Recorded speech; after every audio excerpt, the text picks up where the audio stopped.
ഈ video GST rent reverse ചാർജിനെ കുറിച്ചുള്ളതാണ്. എന്താണ് റെന്റ് റിവേഴ്സ് ചാർജ്?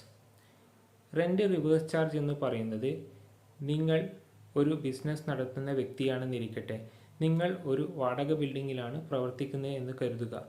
നിങ്ങളുടെ ബിൽഡിങ്ങിൻ്റെ ഉടമസ്ഥനായിട്ടുള്ള വ്യക്തിക്ക് GST രജിസ്ട്രേഷൻ ഇല്ലാതിരിക്കുകയും നിങ്ങൾ അദ്ദേഹത്തിൻ്റെ ബിൽഡിങ്ങിൽ വാടകക്കാരനായിക്കൊണ്ട് GST രജിസ്ട്രേഷൻ എടുത്ത് ബിസിനസ് നടത്തുന്ന വ്യക്തിയായിരിക്കുകയും ചെയ്യുമ്പോൾ, നിങ്ങൾ അദ്ദേഹത്തിന് കൊടുക്കുന്ന വാടകയിൽ നിന്നും 18% GST കളക്ട് ചെയ്ത് റിവേഴ്സ് ചാർജായി GST അടക്കണം.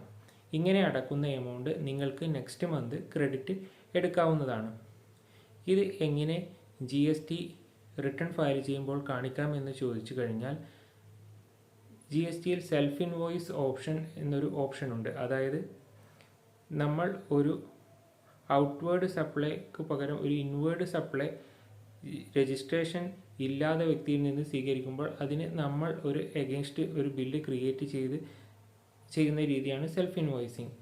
ഈ സെൽഫ് ഇൻവോയ്സിങ് ഈ രീതി ഫോളോ ചെയ്തുകൊണ്ട് ഒരു ഇൻവോയ്സ് ജനറേറ്റ് ചെയ്ത് അതിൻ്റെ ഇൻവോയ്സ് നമ്പർ GSTR1-ൽ ഇത്തരത്തിലുള്ള ഇൻവോയ്സുകളുടെ ബിൽ നമ്പർ കൊടുക്കാൻ ഒരു പോർഷൻ ഉണ്ട് ഡോക്യുമെൻ്റ് ഇഷ്യൂഡിൽ, അവിടെ കൊടുക്കുക. അതിനുശേഷം 3B ഫയൽ ചെയ്യുമ്പോൾ അവിടെ 3.1-ൽ റിവേഴ്സ് ചാർജിൻ്റെ കോളമുണ്ട്. അവിടെ ടാക്സബിൾ വാല്യൂയും CGSTയും SGSTയും കാണിച്ചുകൊണ്ട് നിങ്ങൾക്ക് ഫയൽ ചെയ്യാവുന്നതാണ്.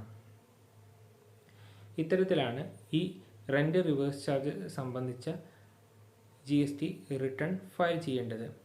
ഇത് ഇപ്പോൾ ഉരുത്തിരിഞ്ഞു വന്നിട്ടുള്ള ഒരു കൂടുതൽ പ്രാക്ടീഷണർമാരുടെ ഒരു സജഷൻ എന്നുള്ള രീതിയിലാണ് ഇപ്പോൾ വന്നിരിക്കുന്നത്.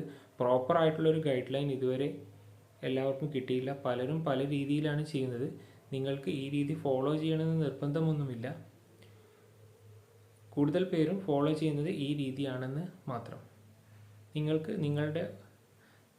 നിങ്ങളുടെ ഐഡിയക്കനുസരിച്ച്, നിങ്ങളുടെ നോളജിനനുസരിച്ച് 1ഉം 3Bയും റെന്റ് റിവേഴ്സ് ചാർജ് സംബന്ധിച്ച് എങ്ങനെ ചെയ്യണമെന്ന് തീരുമാനിക്കാം.